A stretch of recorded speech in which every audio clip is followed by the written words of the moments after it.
नमस्कार दोस्तों, मैं एडवोकेट आरटी आपका चैनल पर स्वागत करती हूँ। आई होप आप सब लोग बहुत अच्छे होंगे। दोस्तों, लड़कियों से रेप की कंप्लेंट्स बहुत आते हैं, बहुत केसेस ऐसे आते हैं और हम हर बार सुनते हैं।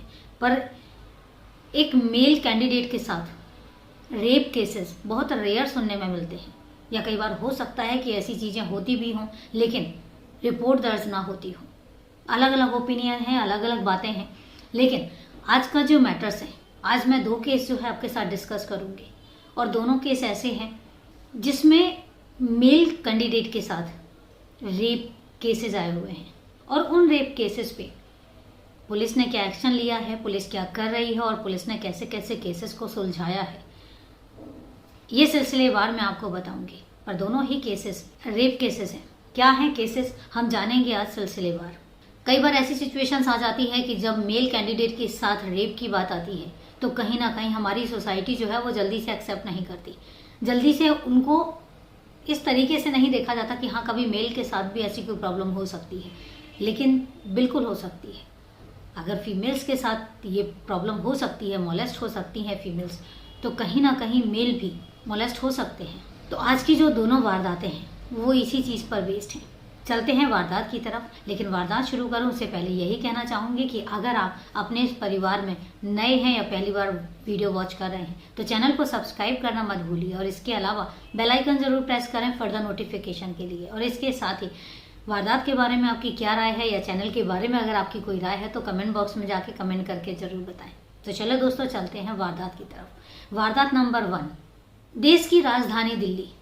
दिल्ली में एक बहुत ही फेमस जगह है जो कि रेलवे स्टेशन भी है, हज़रत निज़ामुद्दीन। हज़रत निज़ामुद्दीन सिर्फ एक रेलवे स्टेशन का नाम नहीं है। हज़रत निज़ामुद्दीन जो है और निज़ामुद्दीन जो एरिया है वो बहुत ही बड़ा एरिया है। वहाँ का सराउंडिंग एरिया जो है वो निज़ामुद्दीन के नाम से जाना जाता है। उसी निज़ामुद्दीन एरिया में बात आती है 21 दिसंबर 2023 की। आज 26 है, 21 दिसंबर में है, 4-5 दिन पहले की, शनिवार की बात है। बात है 23 दिसंबर 2023 की, महज 3 दिन पहले की। 23 दिसंबर 2023 को देर रात पुलिस अपनी पेट्रोलियम पे होती है तो वो देखती है कि 3 लड़के वहां पर यूं ही घूम रहे होते हैं और पुलिस को जो है पहली नज़र में ये चीज़ समझ में आ जाती है कि कौन किस इंटेंशन से घूम रहा है। कहीं ना कहीं अब चूंकि उनका इतना एक्सपीरियंस होता है और उनकी इतनी सारी प्रैक्टिस दी जाती है, एक्सपीरियंस इनका इतना लंबा होता है कि उन्हें ये चीज़ समझ में आ जाती है। वो तीनों लड़कों के पास जाते हैं और तीनों लड़कों से पूछते हैं कि तुम लोग यहाँ कैसे घूम रहे हो।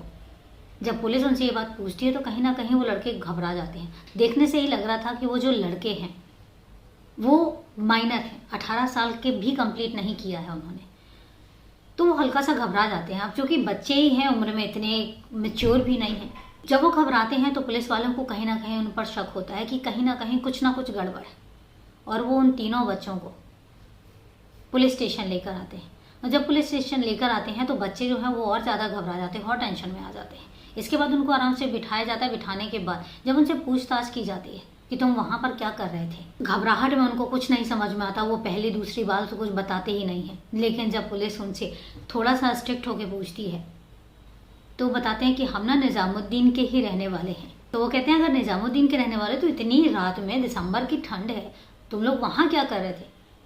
तो फिर वो थोड़ा सा सक पकाते हैं। फिर पुलिस थोड़ा सा स्ट्रिक्ट होती है और जब उनको थोड़ा सा डांट के पूछा जाता है तो फिर वो एक ऐसी वारदात बताते हैं जिसको सुनकर पुलिस के भी रोंगटे खड़े हो गए। उनमें से एक बच्चा है जो 17 साल का है। 17 साल का एक बच्चा बताता है कि लगभग 1 साल हो गया है और निज़ामुद्दीन का ही एक लड़का है जो थोड़ा सा क्रिमिनल मेंटालिटी वाला लड़का है और उसका नाम है आज़ाद। आज़ाद नाम का लड़का जो है वो उनको काफ़ी टाइम से तंग कर रहा था। उसकी उम्र जो है वो 23-24 साल, काफ़ी टाइम से परेशान कर रहा था, मोलेस्ट कर रहा था और 1-2 बार तो उसने उसके साथ रेप की भी कोशिश की। अब चूंकि लड़के हैं वो जल्दी से अपने घर पर भी नहीं बता सकते, किसी को बता भी नहीं सकते थे, तो ये सब चीज़ें जो हैं वो काफ़ी टाइम तक वो सहते रहते हैं। इसके बाद कहते हैं कि एक दिन जो है आज़ाद ने बहुत ज़्यादा हद पार की। उसने उस बच्चे को जो 17 साल का है उसको मोलेस्ट किया, उसको परेशान किया और इस परेशानी के बाद अब वो 17 साल के बच्चे ने अपने घर पर तो ये बात नहीं बताई, लेकिन जो उसके खास दोस्त थे उन दोस्तों से जाकर डिस्कस किया, जो कि तीनों माइनर हैं इसलिए उनके नाम जो है यहाँ पर डिस्क्लोज नहीं किए जा रहे हैं। तो उसने अपने दो दोस्तों से बात बताई। जब दो दोस्तों से बात बताई तो दोस्तों में गुस्सा आया। उम्र कुछ भी नहीं थी, कच्ची उम्र है, तो कच्ची उम्र में इतनी समझ नहीं होती।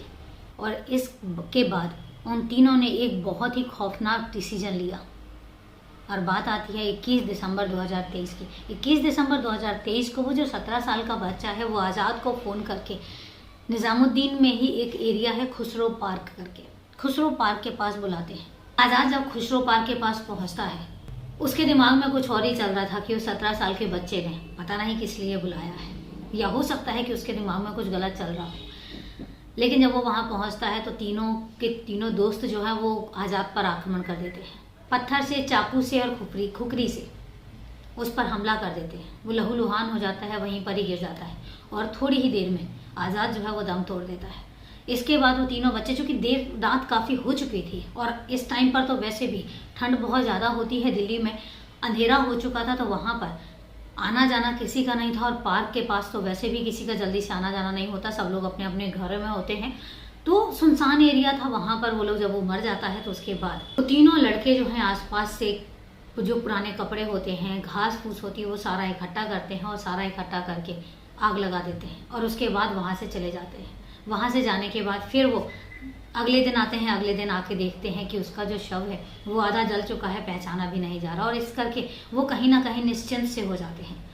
अब बात आती है 23 दिसंबर की। 23 दिसंबर को भी वो इसी इंटेंशन से निकले थे कि देर रात अगर उनको लगा मौका तो जो आधा शव जला हुआ है उसको भी वो पूरा जला सकते हैं। वो घर से निकले तो इसी इरादे से थे, लेकिन पुलिस पेट्रोलियम पे निकली हुई तो उन्होंने उन बच्चों को देखा और देख के कहीं ना कहीं कुछ संदेह हुआ, और इस करके उन्होंने बच्चों से ये चीज़ पूछी। क्योंकि होता क्या है, अब आजकल दिल्ली में जो है, दिल्ली में पेट्रोलियम थोड़ा सा वीक होती है, थोड़ा सा कहीं ना कहीं अगर लापरवाही होती है तो घटनाएं जो है, घटनाएं मुंह खोल के खड़ी होती हैं। आए दिन हम घटनाएं सुनते हैं कि पेट्रोलियम पीसीआर वैन जो है वहीं से गुजर रही थी, और पीसीआर वैन हर एक इंसिडेंट के वहाँ पे कि पीसीआर वैन थोड़े कदम दूरी पर थी या पीसीआर वैन वहाँ से गुजर रही थी, बहुत सारे मैटर। तो कहीं ना कहीं पुलिस भी अलर्ट है इन सब चीज़ों को लेकर।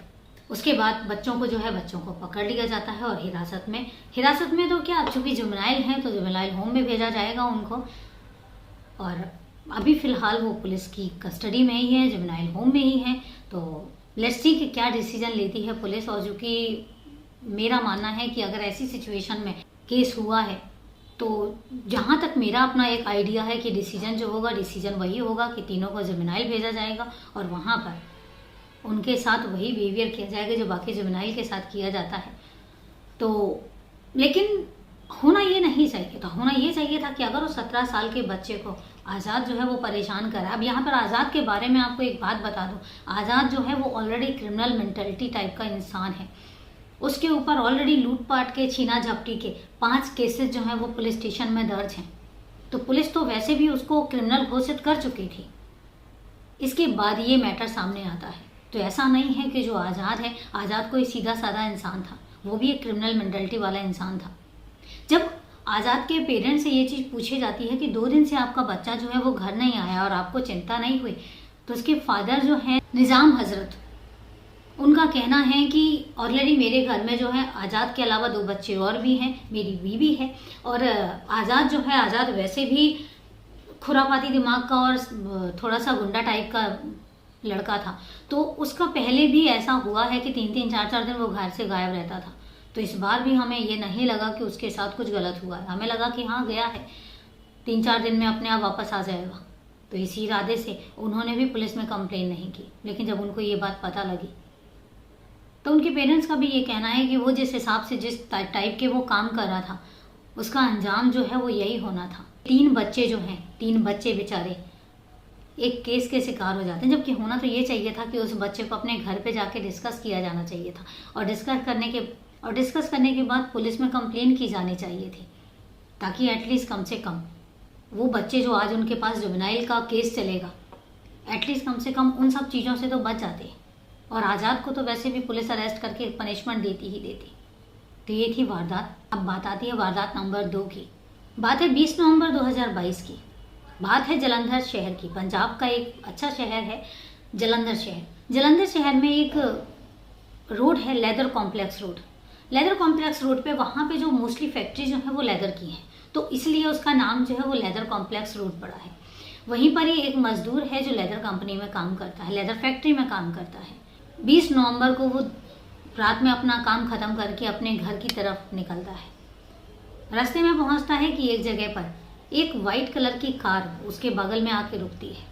ड्राइविंग सीट पर एक लड़की बैठी होती है और वो लड़की एक पर्ची दिखाकर उसको पूछती है कि ये पता तुम्हें मालूम है। वो पता बता ही रहा होता है इतने में तो वो लड़की कहती है कि एक काम करो, तुम हमारे साथ बैठ जाओ, आगे तक हमें जहाँ तक तुम्हें जाना है वहां तक हमें रास्ता बता देना और उसके बाद तुम अपने रास्ते चले जाना। वो सीधा साधा सा मजदूर, उसको पता ही नहीं था कि होने क्या वाला है, और वो गाड़ी में बैठ जाता है और थोड़ी दूरी जाता है कि उसको ना उसके आंखों के आगे एक स्प्रे सा आता है और स्प्रे आने के बाद वो अनकॉन्शियस हो जाता है, मतलब बेहोश सा हो जाता है। उसके बाद उसको नहीं पता, जब उसकी आंख खुलती है तो वो देखता है कि वो एक मकान के अंदर है और मकान के अंदर उसकी आंखों में पट्टी बंधी हुई है और उसके हाथ जो है वो पीछे की तरफ बंधे हुए हैं और उसके बॉडी में एक भी कपड़ा नहीं है। मजदूर के हिसाब से वहां पर 4 लड़कियां थी। उसके बाद उसकी पट्टी खोल दी जाती है और इसके बाद उसके साथ पूरी रात गैंगरेप होता है। 4 लड़कियां उसके साथ गैंगरेप करती है और गैंगरेप करने के बाद वो उसको धमकी देती है कि अगर तुमने ये बात किसी को बताई तो हम उल्टा तुम पर रेप के चार्जेस डाल देंगे।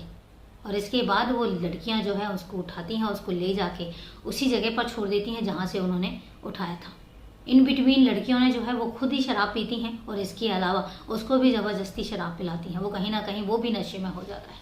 अब वो मज़दूर जो है वो घर जाता है। घर जाने के बाद अपनी बीवी से जो है वो ये सारी बात बताता है। अब बीवी जो है जब ये सारी बातें सुनती है तो एक बार तो मजदूर वो व्यक्ति कहता है कि एक काम करते हैं, पुलिस में कंप्लेन करते हैं, लेकिन उसकी जो बीवी है वो मना कर देती है। वो कहती है कि तुम सही सलामत घर पहुंच गए हो, इतना काफ़ी है, मुझे और कुछ नहीं चाहिए।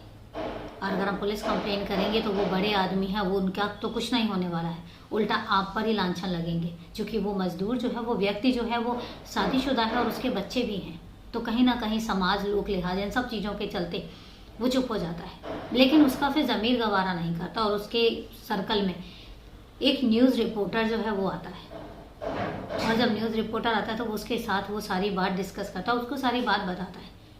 फिर वो बताता है कि वो जो लड़कियां थी वो लड़कियां बहुत हाई फाई घराने की लग रही थी, क्योंकि जिस कार में वो आई थी वो कार छोटी मोटी कार नहीं थी, बड़ी कार थी।